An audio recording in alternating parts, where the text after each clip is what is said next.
बिस्मिल्लाहिर्रहमानिर्रहीम अस्सलाम वालेकुम। नूरुल्लाह आपकी खिदमत में हाजिर है। फौजी अदालतों से सज़ाओं का ऐलान हो गया है। कितने लोग बरी हो गए हैं जो घरों को जाएंगे, ईद घर पे मनाएंगे, और कितने लोगों को लंबी सज़ाएं होने जा रही हैं। ऐलान नहीं ना हुआ अभी सज़ाओं का पब्लिकली। ये केस है, ये कहानी है। और दूसरी तरफ डट के खड़ा हुआ कप्तान क्या तरले मिन्नतें कर रहा है। वैसे तो साथ साथ धमकियां भी दे रहा है, पुरानी कहानियां भी सुना रहा है, किस किस के खिलाफ कार्रवाई करेगा, किसके खिलाफ मुकदमे करेगा। ये सारी बातें कप्तान ने खुद बताई हैं। लेकिन कप्तान की पार्टी में टूट फूट जारी है। एक दूसरे से लड़ रहा है तो दूसरा तीसरे से लड़ रहा है और तीसरा चौथे से। एक ऐसी खिचड़ी पकी हुई है जिसका कोई वो हल नहीं है किसी के पास भी।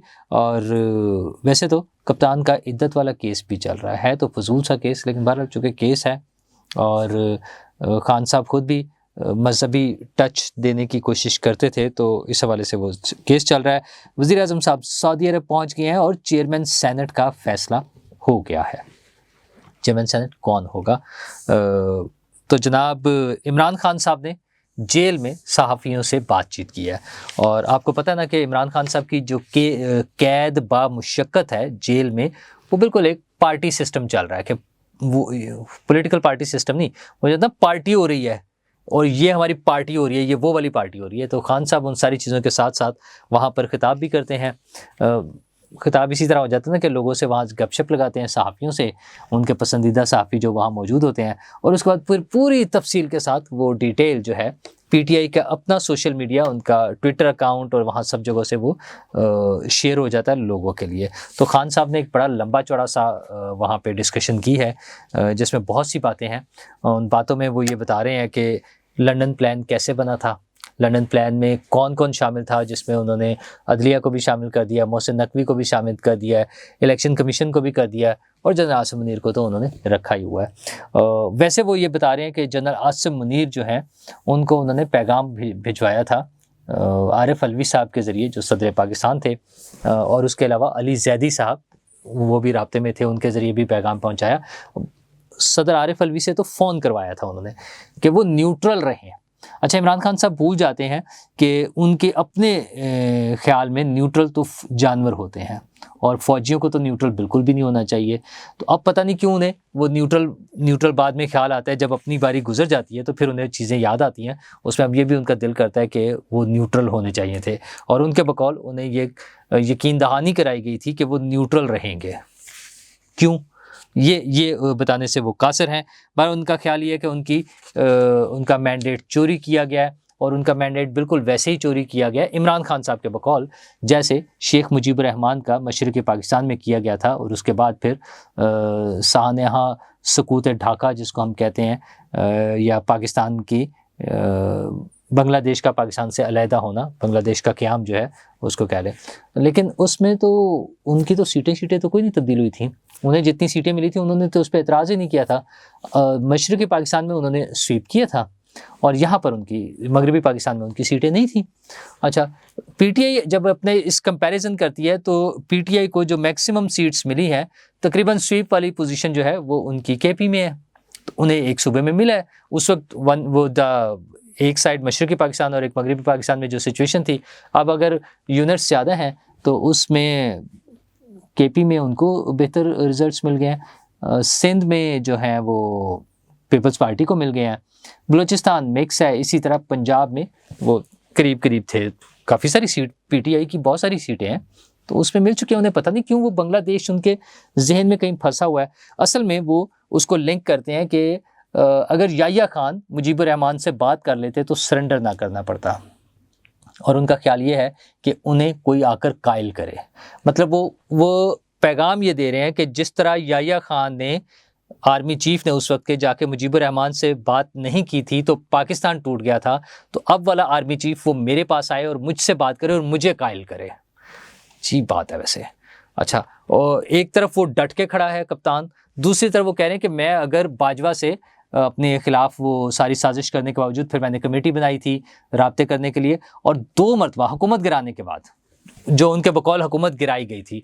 वैसे तो वो हम क्यों भूल जाते हैं, खैर हम तो नहीं भूले, इमरान खान साहब भी भूल जाते हैं कि वो अदम एतमाद के ज़रिए उनकी छुट्टी हुई थी और अदम एतमाद एक ऐन कानूनी और आइनी तरीक़ाकार है, जमहूरी तरीक़ाकार है, जिसके मुताबिक एक हुकूमत तब्दील हो सकती है। पार्लिमानी निज़ाम हुकूमत में जहाँ एक से ज़्यादा जमातें मिलकर हुकूमत बनाती हैं और जब किसी एक जमात को सादा अक्सरियत हासिल ना हो, ज़ाहिर हुकूमत बनाने के लिए मुख्तलिफ जमातों को साथ मिला लिया जाता है। तो अगर वो जमातें जिनकी मदद से उन्होंने अपनी अक्सरियत मुकम्मल की है, हासिल की अक्सरियत, वो अगर उनसे अलग होकर किसी दूसरे ग्रुप के साथ दीगर पार्टीज़ मिलकर वो अक्सरियत में आ जाए तो उनकी हुकूमत बन जाएगी।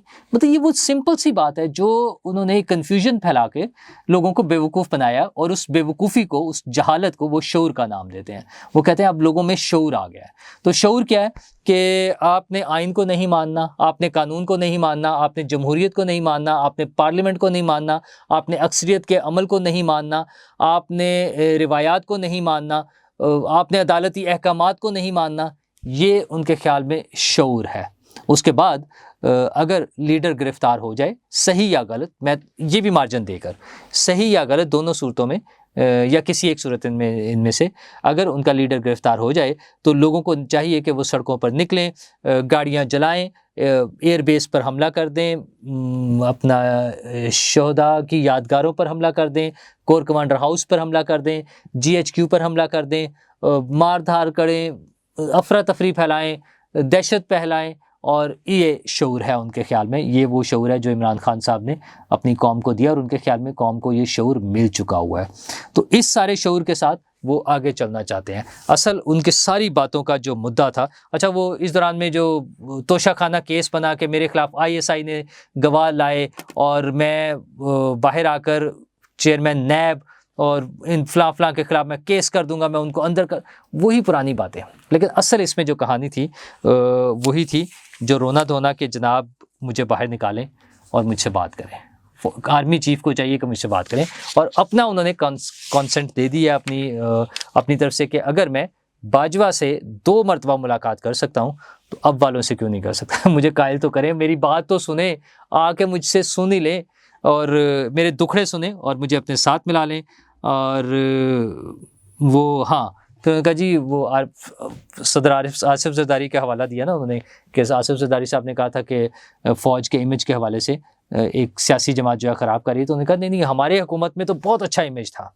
अच्छा वो अच्छा क्यों था इमेज, ये भी याद रखें कि जब इमरान खान साहब को वोट ऑफ कॉन्फिडेंस की ज़रूरत पड़ती थी या किसी कानून साजी की ज़रूरत पड़ती थी तो MNAs चूँकि उनकी पार्टी के तो थे नहीं पूरे, वो जो छोटी पार्टियों से मिलकर बनाई हुई थी वो साथ देना नहीं चाहती थी। तो फिर ISI के चीफ जो हैं उस वक्त के, वो उनको ज़बरदस्ती लेकर आते थे असम्बली में, उनसे वोट दिलवाते थे।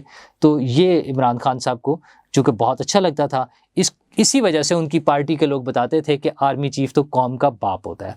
तो कौम के बाप का इमेज बहुत अच्छा था और वो बाप जिसने दस्ते शफ़क़त रखा हुआ था इमरान खान साहब के सर पर, वो इसलिए उन्हें बहुत अच्छा लग रहा था उनके ख्याल में। और प्रोपेगेंडा टूल्स चूँकि उनके पास बहुत अच्छे हैं, टूल्स तो सबके पास हैं लेकिन उनका इस्तेमाल PTI ने बहुत अच्छे तरीके से किया है। अगरचे उसकी भी एक अलग कहानी है कि वो टूल्स कैसे बने थे, वो सारा सिस्टम कैसे डिवाइस हुआ था, वो कौन कौन उसमें मदद कर रहा था। 5वीं पुश्त की दोगली इबलागी पॉलिसी, वो जो रिजवान रज़ी साहब फिर एक पूरा वो सुनाते हैं मुहावरा, वो कौन चला रहा था, कैसे चलाया जा रहा था। फिर पाकिस्तान से बाहर दुनिया के मुख्तलिफ हिस्सों में बैठ के किन लोगों की फंडिंग से वो जो सोशल मीडिया प्लेटफॉर्म्स को डील किया जा रहा था, हैंडल किया जा रहा था, उस सारे के ज़रिए हाँ इमरान खान साहब ने उस वक्त इमेज अच्छा रखा हुआ था। और चूँकि वो सारा प्रोपेगेंडा टूल उनके हाथ में था तो जो ही वो दस्ते शफ़क़त उनके सर से उठा तो फिर उन्होंने उन्हें गालियाँ निकालनी शुरू कर दी। फिर तो अगर हेलीकॉप्टर हादसे में, जहाज़ में, किसी दहशतगर्दी के वाक़े में, किसी हादसे में अगर हमारे जवान, हमारे अफसरान शहीद हुए, अपनी जानों से गए, तो उस पर भी इमरान खान साहब और उनकी पार्टी ने तो हड़बोंग मचाया। मतलब उन्होंने गालियाँ दी, उन्होंने उन्हें गद्दार साबित करने की कोशिश की और आज तक किए जा रहे हैं और इसको वो शऊर कहते हैं। और ये उनके हिसाब से इमेज था। और उनके ख्याल में जब वो बाजवा साहब चोर जमातों के साथ जो उनके बकौल थे, चूँकि उन्होंने बताया है कि ISI ने और जनरल बाजवा ने उन्हें करप्शन के केसेस दिखाए थे और बताए थे। वैसे हुकूमत की काम है, ball is in their court, कि पार्लियामेंट में इस बात को किसी दिन लेकर तो आएँ, पूछें तो सही कि who were Bajwa and General Faiz जो लोगों को वो फाइलें और करप्शन के केसेस दिखाते थे। वो क्यों दिखाते थे? अगर मैं करप्शन की कोई हिमायत नहीं की जा सकती, अगर वो हुकूमत करप्शन कर रही थी तो वो फाइलें, वो सबूत जो वो इमरान खान साहब को दिखाते थे, जो वो डॉक्टर मोहित पीरज़ादा को दिखाते थे, जो वो इमरान रियाज खान को दिखाते थे, वो जो समी इब्राहिम को दिखाते थे, वो जो साबिर शाकर को दिखाते थे, तो इन लोगों को वो फाइलें और सबूत और वीडियोज़ और इन्वेस्टिगेशन की वीडियोज़ वो दिखाने के बजाय वो अदालत में क्यों नहीं देते थे? वो उन्हें सज़ा क्यों नहीं दिलवाई? इमरान खान साहब तो आज भी कह रहे थे कि अरबों डॉलर नवाज शरीफ साहब के और आसिफ जरदारी साहब के पड़े हुए हैं बैरून मुल्क, और वो चोरी के पैसे हैं और वो वापस नहीं ला रहा कोई।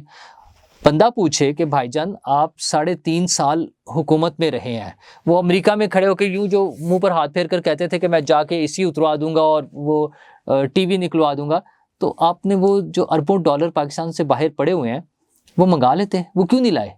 एक केस बना है सिर्फ, पाकिस्तान से चोरी किया हुआ पैसा पाकिस्तान से बाहर पकड़े जाने का एक केस बना है, वो था मलिक रियाज साहब का 190 मिलियन पाउंड, वो खान साहब खा गए। ठीक है ना, मतलब वो जो सुप्रीम कोर्ट में मलिक रियाज साहब के अकाउंट में जो पैसे जमा करवाए थे, बरतानवी हुकूमत ने, एनसीए ने जो पैसे पकड़े, नेशनल क्राइम एजेंसी ने उनकी, और वो हुकूमत पाकिस्तान से पूछा कि ये हमने पाकिस्तानी रुपीस में 50 अरब रुपए तकरीबन वो बनते थे कि ये हमने आपको लौटाने हैं, हमें अपना अकाउंट दें। तो इमरान खान साहब ने अपनी काबीना से मंजूरी लेकर मलिक रियाज साहब वाला अकाउंट उनको दिया, जिसमें वो 50 अरब रुपए 190 मिलियन पाउंड आ गए। तो ये लूट मार की दास्तान जो है, मैं इस बात पे कोई डिफेंड नहीं कर सकता कि किसके कितने पैसे बाहर है, मैं नहीं डिफेंड कर सकता, ना मुझे पता है। ठीक है, इमरान खान साहब को पता था तो वो 3.5 साल में ले आते। ऐसे इल्ज़ामात तो अब इमरान खान साहब, अब वो खुद कह रहे हैं ना कि मेरी पार्टी में ऐसे लोग भी हैं जो हमारे मुखालिफों से मिले हुए हैं, उनके बकौल उनकी अपनी बेगम साहिबा को लोग अमरीकी एजेंट भी कहते हैं। तो इमरान खान साहब पर भी बहुत सारे इल्ज़ामात है पैसों के, तो वो खैर वो वुटन क्रिकेट क्लब और पता नहीं कौन कौन से वो सारी चीज़ें तो हमने बार बार देखी हैं, शौकत खानम की फंडिंग और फॉरेन फंडिंग, अभी बहुत सारे केसेस पड़े हुए हैं जिन पे चीज़ें चलेंगी, तो वो इल्ज़ामात तो सब पर हैं। तो इमरान खान साहब को चाहिए था कि वो अरबों डॉलर जो पाकिस्तान से लूटे हुए उनके बकौल बाहर पड़े हुए थे ले आते ताकि हमारे मसाइल हल हो जाते, वो तो कभी आए नहीं।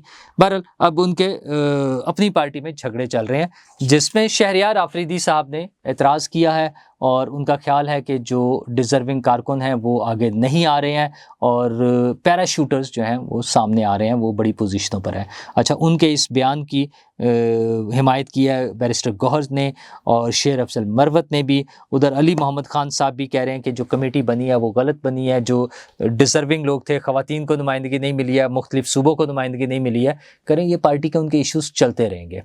अच्छा, वो टूट फूट इसलिए है कि लीडर जेल में बैठा है और उसको खुद नहीं समझ आती है, आज ये बंदा बदल दें, कल दूसरा बंदा बदल दें, शेर अफजल मरवत वो तर्जमान है या नहीं है, दूसरे दिन कोई और तर्जमान है, ये सारी चीज़ें उनकी पार्टी में चलती रहेंगी और यूं ही पार्टी चलेगी। और वो और बात है कि पार्टी के लोग जाके कोर कमांडर हाउस में बैठकर मीटिंग करते हैं, डट के खड़ा है कप्तान, याद रखिएगा, और कप्तान की मंजूरी से पूरी कैबिनेट जाकर कोर कमांडर हाउस में बैठ के मीटिंग करते हैं और पता नहीं क्या करके आते हैं, क्या उससे रिजल्ट लिया। इमरान खान साहब को बड़ी प्रॉब्लम थी कि वज़ीर आज़म से मिलकर फ़ायदा क्या हुआ, क्या पैसे मिले, कौन से पैसे मिले। जब वो मिले थे अली अमीन गंडापुर वज़ीर आला केपी, जो कि उनकी आइनी जिम्मेदारी है। अच्छा, तो वो अब जाकर कोर कमांडर हाउस में जब मीटिंग करते हैं तो फिर इमरान खान साहब नहीं पूछते कि क्या मिला। असल में इमरान खान साहब की वही दरख्वास्त जो उन्होंने आज बराह रास्त की है कि मैं तो मिलने के लिए तैयार बैठा हूँ, कोई आकर मुझसे मिले तो सही। आई एम श्योर कि यही दरख्वास्त अली अमीन गंडापुर साहब और उनकी पूरी काबीना ने जाके वहाँ की होगी कि सर वो हमारे बॉस से मिल लें, ज़रा उसकी भी कोई सुन लें, कोई उसको भी रिलीफ मिल जाए। लेकिन ये रिलीफ मिलता हुआ नज़र नहीं आ रहा, क्योंकि 9 मई के वाक़े के हवाले से सज़ाओं का ऐलान हो गया इनडायरेक्ट। सुप्रीम कोर्ट में ये डिस्कस हुआ था कि ईद से पहले जिन लोगों को सज़ाएं नहीं मिलनी, जो बेगुनाह साबित हो गए मिलिट्री कोर्ट्स में, 105 लोगों के केसेस मिलिट्री कोर्ट्स में थे, तो उनमें से जो लोग बेगुनाह साबित हो गए या जिन्होंने अपनी सज़ाएं पूरी कर ली हैं, कम 2 माह 4 माह 6 माह या वोटेवर जो भी कम थी और वो पूरी हो गई, उन सबको रिहा कर दिया जाए। तो अदालत ने कहा बाकियों के फैसले अभी नहीं सुनाने, ऐसे जो केसेस हैं उनको रिहा कर दिया जाए। तो अब उस पर खबरें आ रही हैं, अब तो बल्कि वो तस्वीरें भी आ गई हैं कि कौन कौन लोग घर पहुंच गए हैं, ये कुछ लोग शेयर कर रहे हैं सोशल मीडिया पर। तो वो जो घर पहुंच गए हैं उनकी तादाद अब तक की इतलात के मुताबिक 20 है। मैंने आपको 2 रोज़ कबल अपनी वीडियो में जिक्र किया था कि 20 लोगों को रिहाई मिल रही है। तो वो अब जो मिलने वालों की इतलात आ रही है कि वो तकरीबन 20 लोगों को रिहाई मिल गई है। इसका मतलब ये है कि 85 लोग ऐसे हैं जिनको लंबी सजाएं हो गई हैं।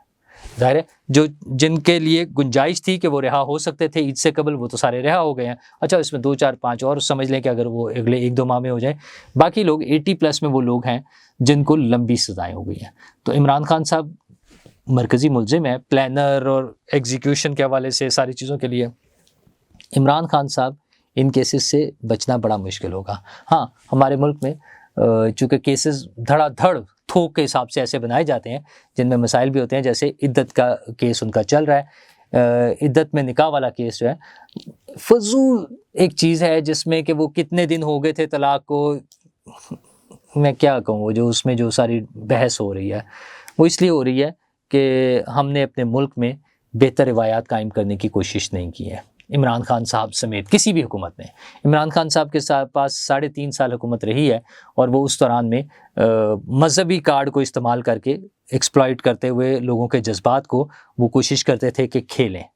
तो उस तरह के खेल चलते रहेंगे, ये कभी भी ख़त्म नहीं होंगे और खेल तो ख़त्म नहीं होंगे, दौरे चलते रहेंगे। वज़ीर आज़म साहब दौरे पर गए हुए हैं सऊदी अरब के और उम्मीदें ये हैं, वैसे तो वो उम्रा भी करेंगे और उनके साथ वुज़रा भी हैं, फैमिली के लोग भी हैं, जिसके लिए उन्होंने अनाउंस कर दिया कि सब लोग अपना ख़र्चा खुद करेंगे। ये तो सेपरेट इश्यूज़ हैं। हमें उनसे उम्मीद जो है वो इस हवाले से है कि सऊदी अरब की कोई बड़ी सरमायाकारी पाकिस्तान में हो जाए। अगर इस तरह हो जाता है तो पाकिस्तान के माशी मसाइल को हल करने में कुछ मदद मिलेगी। पाकिस्तान के माशी मसाइल हल होंगे तो मेरे और आपके मसाइल भी हल होंगे। मसाइल तो सेनेट के भी हैं। सेनेट का इलेक्शन जो है वो मुकम्मल नहीं हो पाया एक सूबे की वजह से, वो है केपी।